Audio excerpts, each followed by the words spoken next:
और आप गाइए। रोशन रोही भैया हैं और हमारे सनी गलोरी भैया हैं, सब लोग बाटे। तो गाइए ना, आप दोनों लोग गाइए, एक बार गाइए। हेलो समर भैया को दिल से प्रणाम। और आज के हमारे चीफ गेस्ट हैं समर भैया और प्रतिभा भाभी। और यहाँ पे आज हम प्रोग्राम कोई करने नहीं आए हैं, अपने बड़े भैया की शादी में आए हैं। गाइए हम कि पहन के कानावाली लगा के ओठा लाली, मैं आई हूँ दिल का करार लूटने। कि सुनो राजा रंगदार हटाओ हथियार, मैं आई हूँ यूपी बिहार लूटने। भैया पूरे इंडिया में first number trending.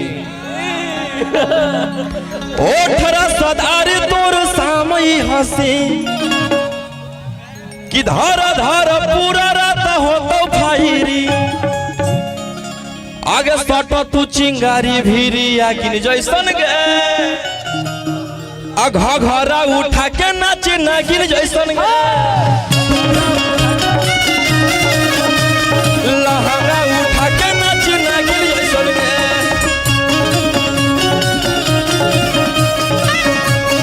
Hello hello, अरे मार गोली छारा से भर बहु जवानी। सारे गाने आप लोग ब्लास्ट मार्केट में। एक मगही सॉन्ग भैया अभी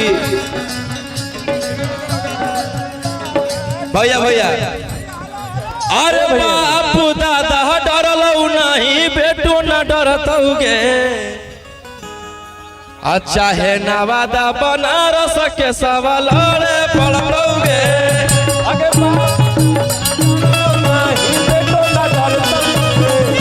चाहे नवादा पटना के सवाल।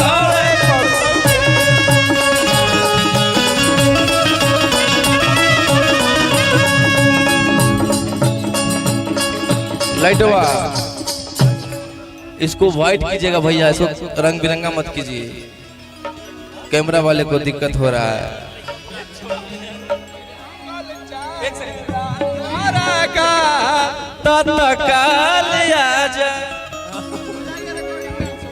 चलिए आप लोग ऐसे आशीर्वाद प्यार गाना आप गाइए, सुनाइए भैया।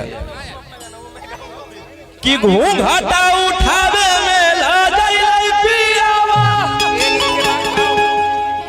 आऊ जोरवे में सुतराई नहीं भूतैल कह दियावा। अरे बारा जब बजल तब जंप मारो है। अरे बारा जब बजल तब जंप मारो है। आप पलंग पर सुता के,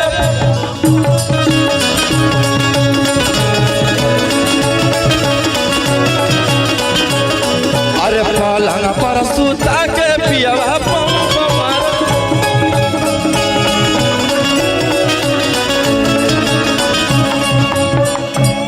भैया एक मेरा और गाना। अरे एगो शेरवा जेल के भीतर, कई गो शेरवा बाहर में सब सुनर खूना खा।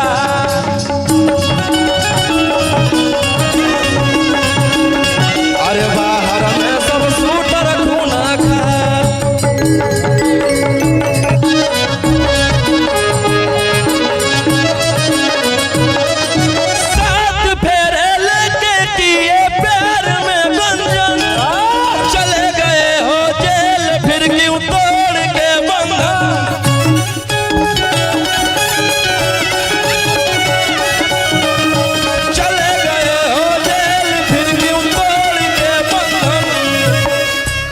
कि घरवा चढ़ के धमकी, अरे देवो हनी बनी के बड़ा का रंगदा। अरे एगो शेरवा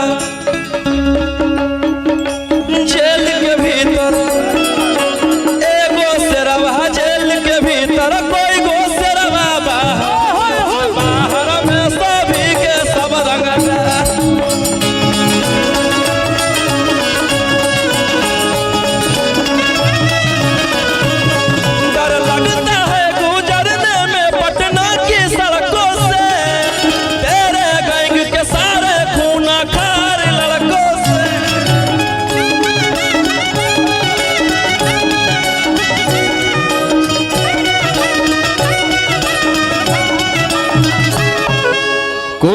हो सीधा साधा वे में सभे लड़ाकू हो कि कोई ना हो सीधा साधा वे में अरे सभे लड़ाकू हो कि एक हाथ में हथियार एक हाथ में चाकू हो अजतना से रवा साथे सब पटना के डाकू हो